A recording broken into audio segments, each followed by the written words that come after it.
Picture this. A rocket pierces the sky, the moon looms closer, and history is made. But the real story, it's not the astronauts. It's a black woman with a pencil, a calculator, and a mind sharper than any machine. Meet Katherine Johnson, the genius who sent Apollo 11 to the stars.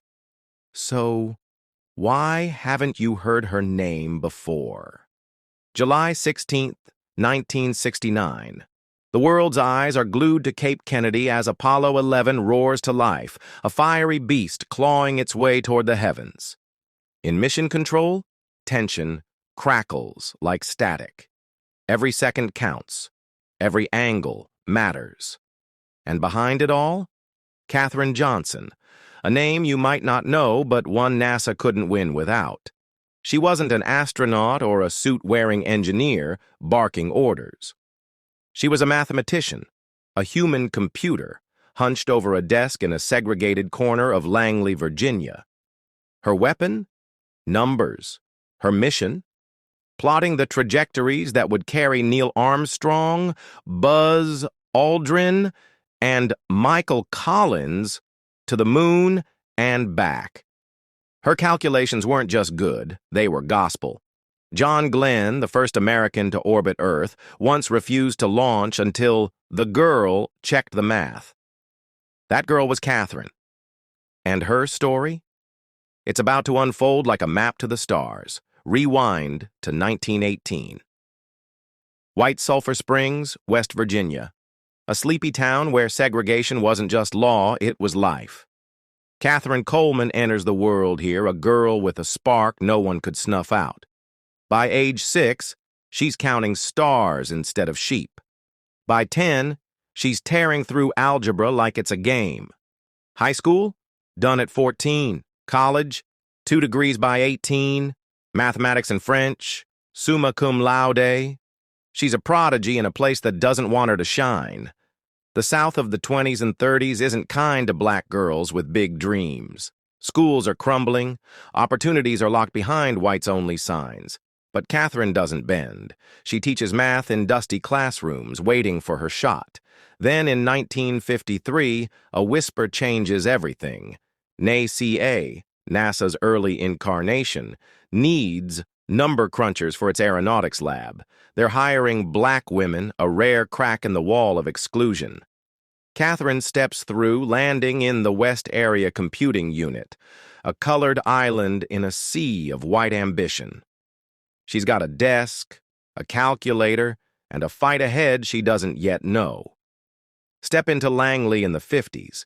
It's a hive of slide rules and cigarette smoke where black women like Katherine toil in the shadows.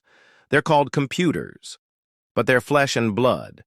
Brilliant minds doing what machines can't yet dream of.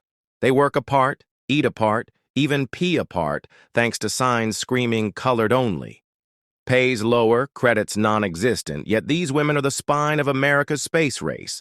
Katherine's no exception. She's a standout. Her brain dances with orbital mechanics, plotting paths through the void. Then comes Apollo 11, the big one. She's tasked with nailing the launch window, those fleeting moments when Earth and Moon align just right. She maps the re-entry too, ensuring 3 men don't burn up or drift into oblivion. Her numbers are so spot on, they're etched into NASA legend. Picture this. Neil Armstrong, cool as ice, prepping for the moonwalk. But before he trusts the computers, he wants Katherine's sign-off. "Get her to run it," he says. She does. And on July 20th, 1969, the Eagle lands. Because Katherine Johnson said it could. Her colleagues marvel, whispering about her uncanny precision. She doesn't just calculate, she commands the cosmos. Katherine's work doesn't stop at Apollo. She's there for Alan Shepard's leap into space in '61, plotting his arc like a painter with a brush. She's there for John Glenn's orbit, steadying his flight with her pencil. When Apollo 13 stumbles, her backup math helps snatch survival from chaos. She's a quiet titan, but the world doesn't see her. History buries her under headlines of white men in shiny suits. Segregation didn't just separate her desk, it erased her spotlight. Decades pass. She retires in 1986, her name a whisper among insiders. Then, finally, a crack of light. In 2015, at 97, she's handed the Presidential Medal of Freedom, Obama himself pinning it on her chest. NASA names a building after her, a concrete tribute to a woman who built their dreams. But it's late. Too late for the applause she deserved in '69. Today, her story burns brighter. Look at STEM now. Black women are still just 2% of the field. Katherine's fight isn't over. It's a baton passed to us. She didn't just send rockets skyward. She tore down ceilings, proving genius knows no color, no gender, no bounds. Zoom out. The moon hangs there, silent, a testament to human grit. Katherine Johnson didn't just touch it, she owned it. Her genius wasn't in the equations alone. It was in her fire, her refusal to let a rigged world dim her shine. She scribbled paths to the stars while kicking doors open for every girl who dared to follow.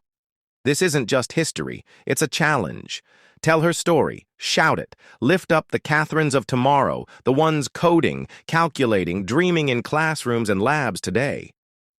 She left us in 2020 at 101. But her legacy? It's a comet streaking across time, daring us to chase it. Because the next giant leap starts with us, and with those bold enough to believe the impossible isn't out of reach. Freeze on her smile, warm, knowing, unbreakable. Apollo 11 gleams behind her. Special thanks to the historians and NASA archives who kept her light alive. Want more stories of the unsung? Subscribe to Historic Journey. Let's rewrite history, one tale at a time.